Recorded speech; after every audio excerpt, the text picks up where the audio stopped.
Fala pessoal, tudo bom? Professor Luiz Bedinotto aqui com vocês para resolvermos a questão 4 da prova da Federal do Paraná, ano de 2017. Vamos então à questão.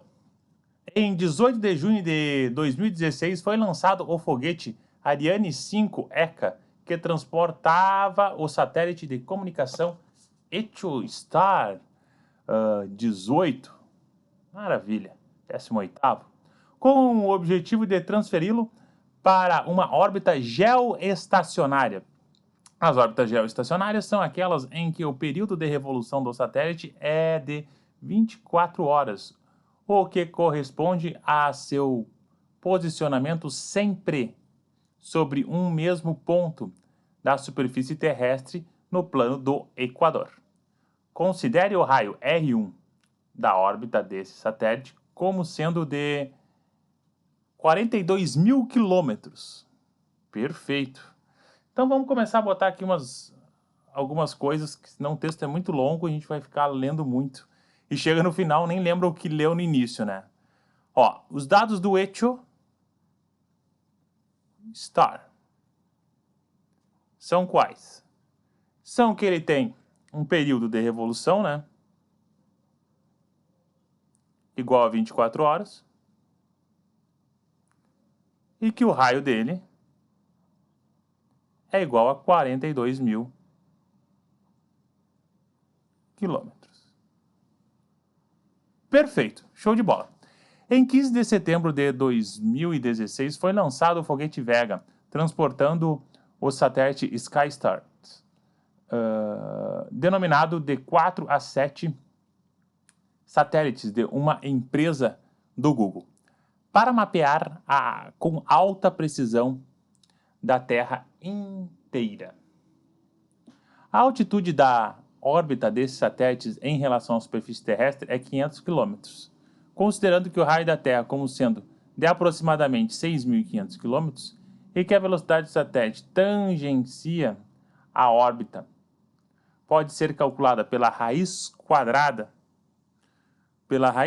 do produto da constante gravitacional g pela massa m da Terra dividida pelo raio da órbita do satélite. O que ele está dizendo para nós? Que a velocidade, né, eu vou poder calcular ela como sendo a raiz quadrada de g vezes m dividido pelo raio. É isso que ele está dizendo para nós. Não é necessário o conhecimento dos valores de g e m, e todos os cálculos devem ser claramente apresentados. Alguns dos valores estão com aproximações por conveniência de cálculo. Não é necessário determinar os valores das raízes quadradas. Basta deixar os valores numéricos após os devidos cálculos indicados no radical. Perfeito. Ou seja, vamos falar agora da Sky. O que ela disse? Sky, né? Nosso outro satélite que foi, diz para nós que tem um raio, onde o raio da Sky vai ser o quê? 500, né? Em relação à superfície terrestre, mais 6.500. Isso aqui vai dar igual a 7.000 quilômetros. Perfeito. Temos os dois raios, temos tudo, temos o período do eixo, e vamos embora. Vamos responder a letra A. O valor numérico da velocidade V2 da Star 8, aqui EchoStar 8, Star 18, em relação à velocidade V1 de um dos satélites da SkyStars, vai ser quanto? Quanto que vai ser isso aí? Bem, basta nós pegarmos, né, e calcularmos como sendo V2 dividido por V1, que é o que ele quer. Quanto é que vai ser esse valor? V2 nada mais é do que a raiz quadrada, né, da constante gravitacional vezes a massa da Terra, né, dividido pelo raio que nós temos, né, do eixo. Tá aqui, ó, 42.000.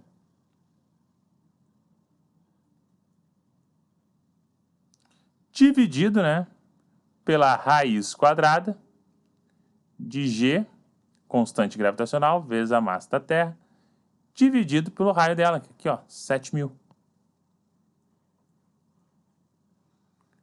que eu faço aqui, ó? Divisão entre duas frações, né? Conserva a primeira, já vou deixar ela aqui conservada.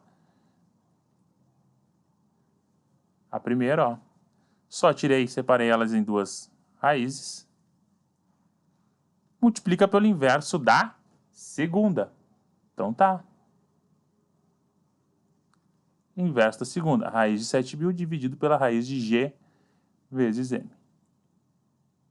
Raiz de G vezes M está multiplicando, está dividindo pela mesma coisa. Posso cortar.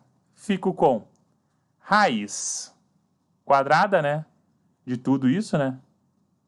7.000 dividido por 42.000.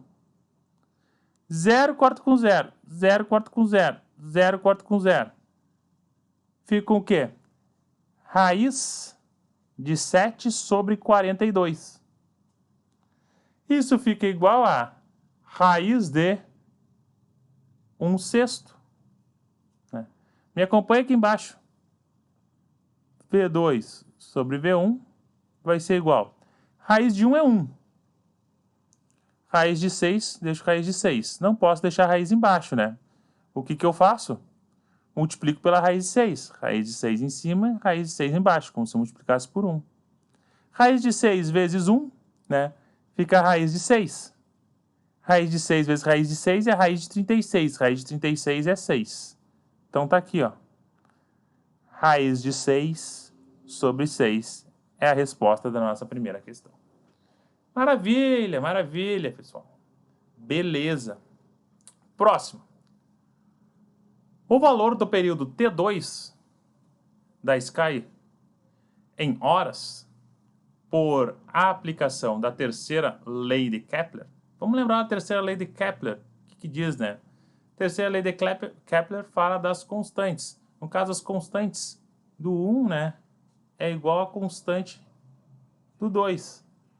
Ele diz o seguinte: constante dela vai ser igual ao período ao quadrado, 1 ao quadrado, botei 1, podia ser o 2, dividido pelo raio ao cubo. Dividido pelo raio ao cubo. Maravilha, essa é a relação que a gente tem. Constante 1 vai ser igual a constante 2, porque se eu pegar o período dela, de uma dela, e levar ao quadrado, dividido pelo raio da mesma, ao cubo vai dar um valor. Se eu pegar o de uma outra, se eu pegar agora peguei da Sky, calculei período ao quadrado dividido pelo raio ao cubo, deu um valor. Se eu pegar agora do Echo-Star lá, vai ter o período dele ao quadrado dividido pelo raio ao cubo, vai dar o mesmo valor que da Sky. Então eu posso igualar elas.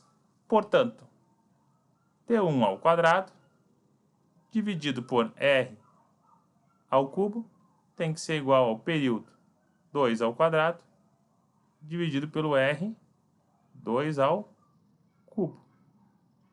Show! Vamos substituir esses valores. Esse primeiro do Echo, aqui ó, 24 ao quadrado.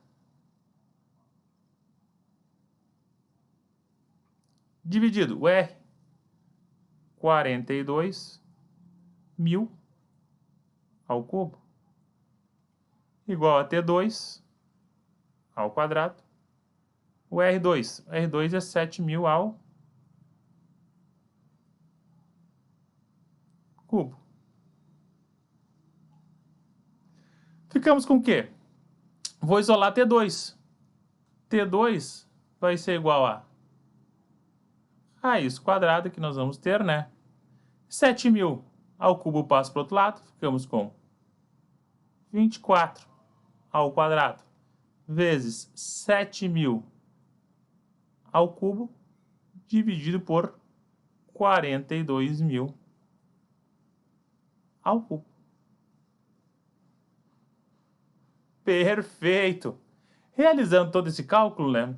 Ele disse na questão que poderia deixar em raiz e tudo mais, bastaria abrir os números e multiplicar. Mas eu tirei a raiz, fazendo esse cálculo aqui, a gente fica com um valor, né? aproximadamente de 1,632 horas, que é o valor da nossa resposta. Perfeito? Maravilha? Então tá, pessoal. Eu vou ficando por aqui. Qualquer dúvida, deixe nos comentários. Eu fico à disposição. Um forte abraço a todos. Tudo de bom. Tchau!